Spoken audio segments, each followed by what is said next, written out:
or most who came over are going through Ellis Island, and then pretty much everybody's entering in that way, as I'm sure maybe most people were Yeah. at this time period. Yeah, no, for sure. I mean, most people that immigrated came, whether you're Armenian or not, whether you're coming Hmm. from the genocide or not, people, to my knowledge, came over to Ellis Island. Hmm. And doing the research for my book, the Ellis Island Foundation is incredible. I Hmm. will give them props all day long. It was amazing to me just to see how detailed and accurate they were with not only the dates, but the ship that people arrived on, or the ages of people, or I mean, it took me a bit to figure out the site and Armenian names. Is since you've read the book, you can attest, and you're Macedonian as well. So Hmm.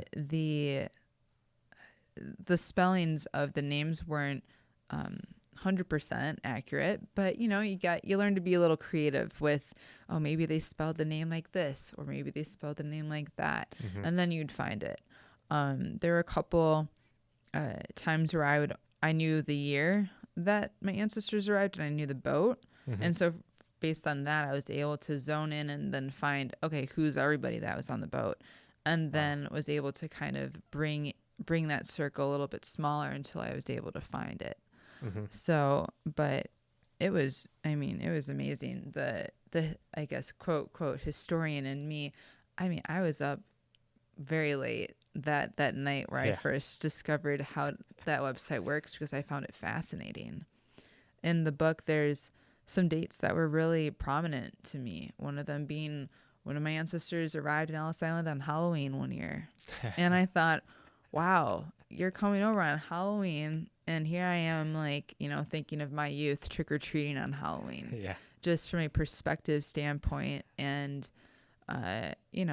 I really try to ground myself and to be humble and appreciative of the life that I have, but also to know about perspective, I think, is so important, whatever you're dealing with. And Hmm. for me, that was one of those moments of perspective, Hmm. especially during the pandemic. But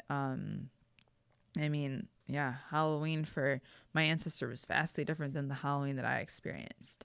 But I also know that I wouldn't have had that Halloween had they not come over. So it was a very eye-opening moment for sure.